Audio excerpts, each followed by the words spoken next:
श्रीरामलल्लाच्या मंदिरावर फडकलेला हा धर्मध्वज हा केवळ ध्वज नाही तर भारतीय संस्कृतीच्या पुनरुत्थानाचा ध्वज आहे असं सांगत पंतप्रधान नरेंद्र मोदी यांनी रामराज्याचा संकल्प अधोरेखित केला. धर्मध्वज फडकवल्यानंतर अयोध्येत संबोधित करताना ते बोलत होते.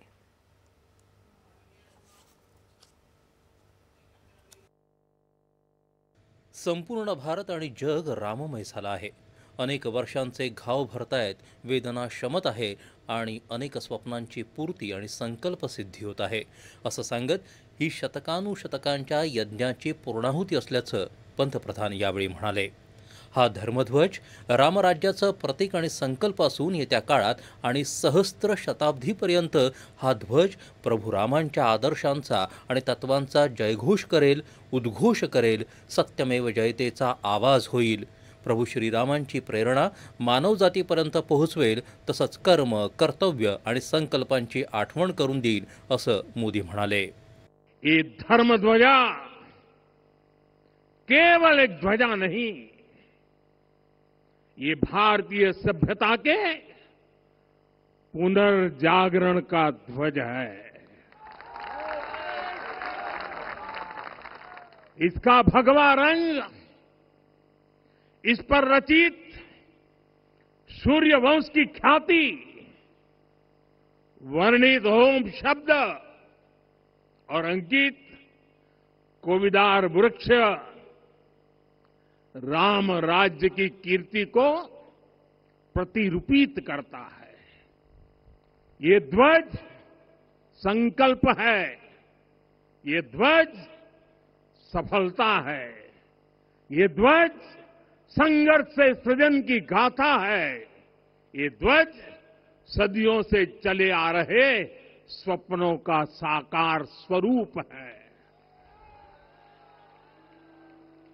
ये ध्वज संतों की साधना और समाज की सहभागिता की सार्थक परिणति है. साथियों, आने वाली सदियों और सहस्त्र शताब्दियों तक ये धर्मध्वज प्रभु राम के आदर्शों और सिद्धांतों का उद्घोष करेगा.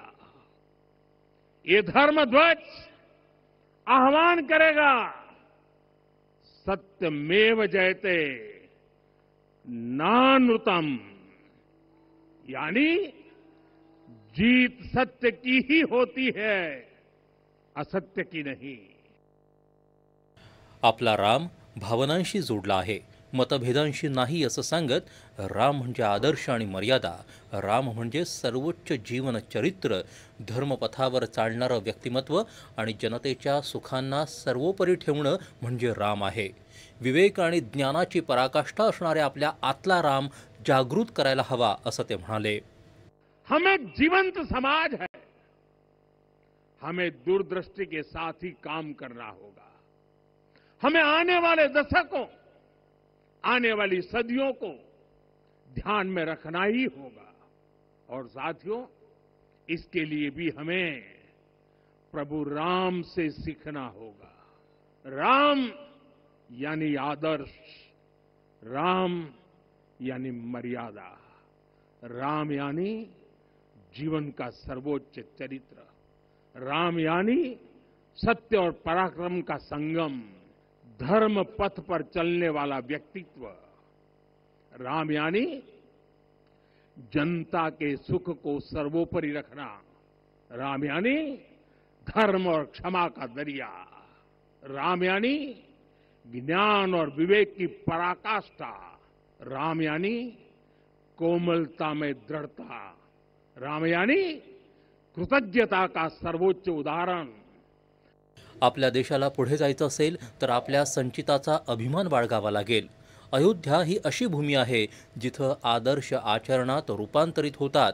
श्रीराम मंदिराचा हा भव्य दिव्य परिसर भारताच्या सामूहिक शक्तीच्या जाणीवेचं ठिकाण बनत आहे असं ते म्हणाले. विकसित भारत बनाने के लिए भी समाज की इसी सामूहिक शक्ति की आवश्यकता है.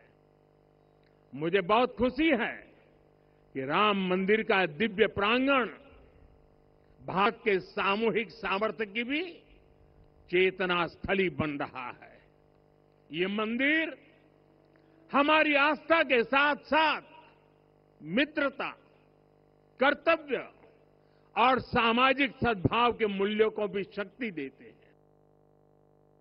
रामापासून राष्ट्रापर्यंत या संकल्पाच्या माध्यमातून येत्या 1000 वर्षांसाठी भारताचा पाया भक्कम करायचा आहे. वर्तमानासोबतच भावी पिढ्यांचा देखील विचार करायचा आहे, असं पंतप्रधान म्हणाले. गेल्या 11 वर्षात समाजातल्या सर्व घटकांना केंद्र सरकारनं विकासाच्या केंद्रस्थानी ठेवलं आहे असं सांगत, जेव्हा देशातली प्रत्येक व्यक्ती, प्रत्येक वर्ग, प्रत्येक क्षेत्र सक्षम होईल तेव्हाच संकल्पाच्या सिद्धीत सर्वांचा हातभार लागेल आणि सर्वांच्या प्रयत्नांमुळेच 2047 मध्ये जेव्हा देश स्वातंत्र्याच्या शताब्दीचा उत्सव साजरा करेल तोपर्यंत आपल्याला विकसित भारताची उभारणी करायची आहे, असं पंतप्रधान म्हणाले. इतकी वर्ष रामत्वाला नाकारणं ही गुलामगिरीचीच मानसिकता आहे आणि आमचं सरकार गुलामगिरीची प्रतीकं नष्ट करत आहे असं सांगत, येत्या 10 वर्षात भारताला गुलामगिरीच्या मानसिकतेपासून पूर्णपणे मुक्त करणार असल्याचा संकल्प पंतप्रधानांनी जाहीर केला. मेकॉलेच्या गुलामगिरीच्या विचाराला येत्या 10 वर्षात उद्ध्वस्त केल्याशिवाय येणाऱ्या 1000 वर्षांसाठी भारताचा पाया सक्षम होणार नाही, असं ते म्हणाले. गुलामी की मानसिकता ही है जिसने इतने वर्षों तक रामत्व को नकारा है। भगवान राम अपने आप में एक वैल्यू सिस्टम है। ओरछा के राजा राम से लेकर रामेश्वरम के भक्त राम तक और शबरी के प्रभु राम से लेकर मिथिला के पाहुन राम जी तक भारत के हर घर में, हर भारतीय के मन में और भारतवर्ष के हर कण कण में राम है। साथियों, अगर हम ठान ले अगले 10 साल में मानसिक गुलामी से पूरी तरह मुक्ति पा लेंगे और तब जाकर के ऐसी ज्वाला प्रज्वलित होगी, ऐसा आत्मविश्वास बढ़ेगा कि 2047 तक विकसित भारत का सपना पूरा होने से भारत को कोई रोक नहीं पाएगा. या मंदिरासाठी योगदान देणाऱ्या दानशूरांचे पंतप्रधानांनी आभार मानले. राम मंदिराच्या निर्मितीशी संबंधित प्रत्येक श्रमिक, प्रत्येक कारागीर, प्रत्येक योजनाकार, प्रत्येक वास्तुकार या सगळ्यांचं त्यांनी अभिनंदनही केलं. राम मंदिर ध्वजारोहणानंतर राष्ट्रीय स्वयंसेवक संघाचे सरसंघचालक डॉक्टर मोहन भागवत यांनी मनोगत व्यक्त केलं. राम मंदिरासाठी बलिदान दिलेल्या कारसेवकांचं त्यांनी कृतज्ञ स्मरण केलं. संपूर्ण जगाच्या शांती आणि प्रगतीसाठी आधारभूत ठरणाऱ्या भारतवर्षाच्या निर्मितीकरता पुढे येण्याचं आवाहन त्यांनी केलं. समर्थ रामदास स्वामींच्या ओळींचा संदर्भ देत भागवत यांनी राम मंदिराच्या संकल्पाची सिद्धी झाल्याबद्दल समाधान व्यक्त केलं. कार्य की सिद्धि स्वत्व के भरोसे होती है. हिंदू समाज ने लगातार 500 साल और बाद के दीर्घ आंदोलन में अपने इस स्वत्व को सिद्ध किया और रामलला आ गए, मंदिर बन गया. यही बात सत्य पर आधारित धर्म, सत्य जो प्रतिनिधित्व होता है ओंकार से, वो सारी दुनिया को देने वाला भारत हमको खड़ा करना है. हमारे इस संकल्प का प्रतीक यह राम मंदिर, उसकी प्रक्रिया आज हमने पूरी कर ली है. यह धर्म, यह ज्ञान, यह छाया, यह सुफल संपूर्ण दुनिया में बांटने वाला भारतवर्ष खड़ा करने का काम अपना शुरू हो गया है. उसको, इस प्रतीक को देखकर, हिम्मत रखकर, उसी प्रकार सतत प्रयास करते हुए सब प्रकार की विपरीतताओं में भी हम सबको मिलके करना पड़ेगा. कितीही संकट आली तरी हा ध्वज फडकतच राहायला हवा. हिंदू समाजानं 500 वर्ष स्वतःला सिद्ध केल्यामुळे श्री रामलल्ला पुन्हा अयोध्येत आले आणि मंदिर पूर्ण झालं. हे भारताच्या संकल्पाचं प्रतीक आहे, असं भागवत म्हणाले. धर्मध्वजारोहण म्हणजे एका नव्या युगाचा प्रारंभ असल्याची भावना उत्तर प्रदेशचे मुख्यमंत्री योगी आदित्यनाथ यांनी व्यक्त केली. हा धर्मध्वज म्हणजे रामराज्याच्या आदर्शांचं द्योतक आहे, असं ते म्हणाले. प्रभू श्री रामचंद्रांच्या अयोध्या नगरीत झालेलं ध्वजारोहण म्हणजे सांस्कृतिक उत्सव तसंच राष्ट्रीय एकात्मतेच्या नव्या अध्यायाच्या प्रारंभाचं प्रतीक आहे. 191 फूट उंचावर फडकवलेल्या या भगव्या रंगाच्या धर्मध्वजाची लांबी 22 फूट आणि रुंदी 11 फूट इतकी आहे. 2.5 किलो वजनाच्या या ध्वजेवर सूर्यवंशाचं प्रतीक असणारं सूर्यबिंब आणि ओंकाराचं चिन्ह तसंच कोविदार वृक्ष चितारण्यात आला आहे. धर्मध्वजेच्या स्थापनेपूर्वी पंतप्रधानांनी राम मंदिर संकुलातल्या विविध मंदिरांना भेट दिली. सुरुवातीला त्यांनी सप्तर्षी मंदिरांमध्ये दर्शन घेतलं. महर्षी वशिष्ठ, महर्षी विश्वामित्र, महर्षी अगस्त्य, महर्षी वाल्मिकी, देवी अहिल्या, निषादराज गुह आणि माता शबरी या 7 ऋषींच्या मंदिरांमध्ये त्यांनी दर्शन घेतलं.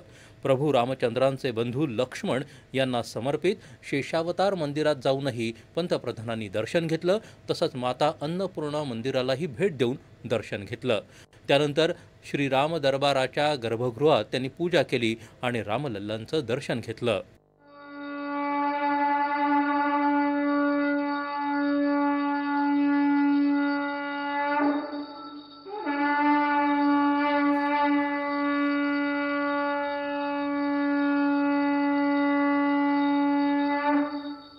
अयोध्येत दाखल झाल्यानंतर पंतप्रधान रोड शोमध्ये सहभागी झाले. ठिकठिकाणी पुष्पवृष्टी करून पंतप्रधानांचं स्वागत करण्यात आलं.